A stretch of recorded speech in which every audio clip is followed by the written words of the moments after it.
From the News Channel 5 Network, this is the Takacs McGinnis Elder Care Law Hour. Welcome to Takacs McGinnis Elder Care Law Hour, where we explore the many issues that arise due to aging, disability, and unexpected illness. I'm your co-host, Tim Takacs. And I'm your host, Barbara McGinnis. In today's episode, we're going to talk about love. February is the month of love, and it can be complicated, especially as you age and find love later in life, maybe for the second or third time.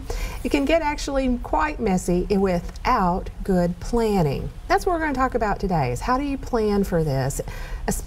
Specifically, what should we talk about for estate planning and financial planning?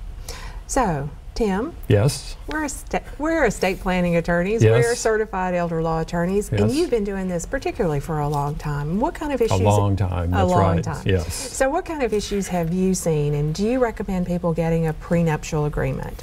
Well, certainly people who are getting married or thinking about getting married late in life should consider a prenuptial agreement, or sometimes they call it an antinuptial agreement. And there are a lot of reasons to do that.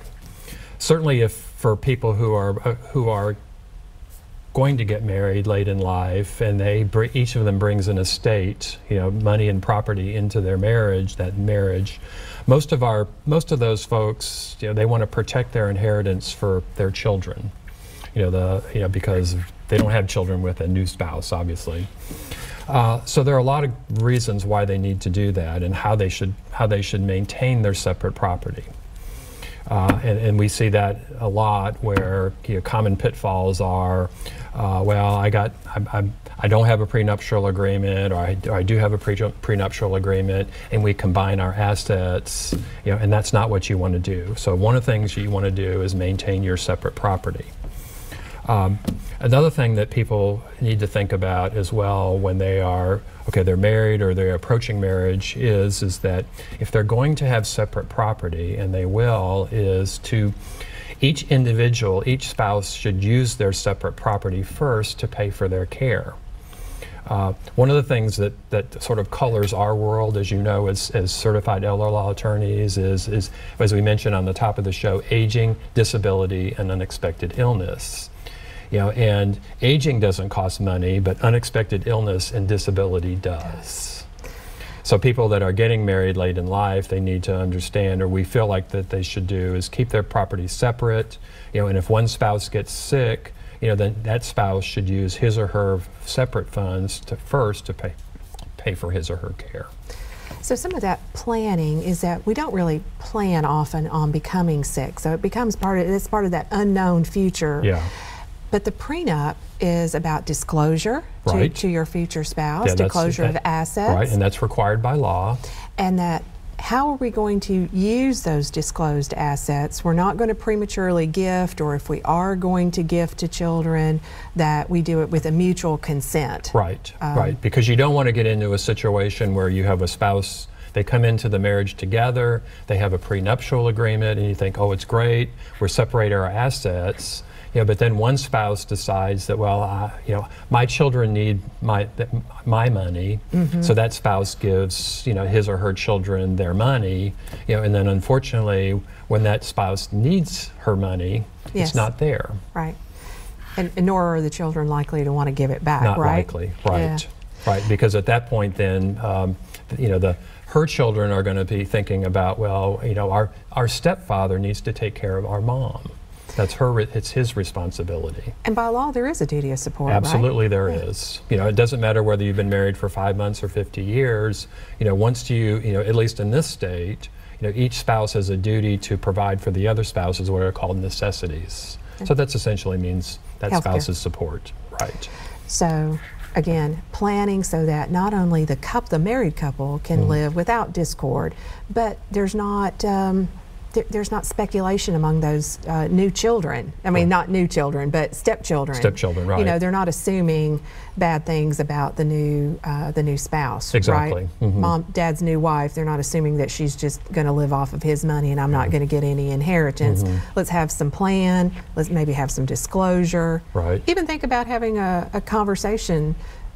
You're entitled to your privacy even if you're an older person, but maybe some disclosure. What do you think? Yeah, and that's sort of the interesting thing. And I know we've talked about this a lot in the office about, okay, people are getting married late in life, and you don't really necessarily think, as you mentioned, is that, okay, love is grand, and this is going to be wonderful, and I'm going to live out my golden years, with this new spouse. Right. Well, children may have other things that they're thinking about, and they don't necessarily matter, but they do. Yeah, I mean, as you said, is that family harmony matters. Yeah, family harmony matters. And it seems like for all of our spouses or all of our clients, family harmony does matter. There's no legal obligation to disclose, but it's sometimes a good idea. So what about, can you plan for long-term care, even if you're not currently sick when you're getting married? Right. So let's think about how we might do that. Is that, okay, we have two healthy older people that they decide to get married, and they're thinking about, should they do a prenuptial agreement? Now, most of the time, they might go to a domestic relations lawyer, and the domestic relations lawyer may draft a standard form prenuptial agreement, and they're not it's very unlikely that they're going to have anything in there at all about the possibility of one spouse needing long-term care. Mm-hmm. So one of the things that you would want to look at under those circumstances is like you mentioned about gifting. Okay, one spouse, they come into the marriage, and there's an expectation, and it's written into the agreement that each spouse would use their assets to pay for their long-term care. And there would have to be there would be a requirement that each spouse has to consent before gifts are made. Now, if you can't do that, perhaps you have a long-term care insurance policy. So if a spouse can qualify for long-term care insurance, write that into the contract, into the prenuptial agreement. If they can't qualify for long-term care insurance, maybe we set up a trust. So money is set aside in a trust for that spouse. Or maybe even having a life insurance policy. So there are a lot of different ways that it's really about financing long-term care. So the life insurance policy, that's kind of interesting. If maybe the couple did not come to the marriage with equal assets, and so maybe the new husband would have to pay for care for the new wife. Right. But there's life insurance taken out on the new wife. Right, who does that. So maybe the husband pays for that. So that at her death, he would be the primary beneficiary to be reimbursed for the care that he's paid for these years. So that's quite interesting. So yeah, it is, isn't it? It is. It is. What kind of examples? You got any stories? I do. I remember years and years ago, and I'll make this brief, but an older gentleman came in to see me, and he said he was married late in life, and his wife was now in a nursing home. And he told me that, when a few years before he hit that meeting, coming in to see me, his wife had given away all of her money to her children. And he says, okay, now what am I supposed to do? And I had to explain to him I'm sorry, but the law says you have to support your spouse. You can't look to her children to pay for her care. Right. And those are the sorts of things that, good example, because those things I'm sure happen all the time. A good example of how things can go wrong if you don't plan ahead. Exactly. All right, but yes. So sometimes people come in with prenuptials, right? But TennCare, they're looking at long-term care and TennCare, and TennCare doesn't honor prenups. They don't care whether you've been married for 5 months or 50 years. That you have a duty of support. They don't care whether you've given money to your if you're holding assets, like let's say a mom has the wife has assets that she's holding jointly with her children. That's still her money. Separate property doesn't matter. So they count it as a community. So sometimes you can use a trust in lieu of a prenup, or in addition to a prenup, that really will provide some security if you have enough time to plan. Right. There's a 5-year look back if you're going to give money away, like using a trust. So there's some really things that we need to think about. So this is an interesting topic. Yes, it is. You've actually written about it in our continuum. We have an article called Older and in Love, 5 Things to Consider. You can find this and other information on our website, office. Yeah. tn-elderlaw.com. Right.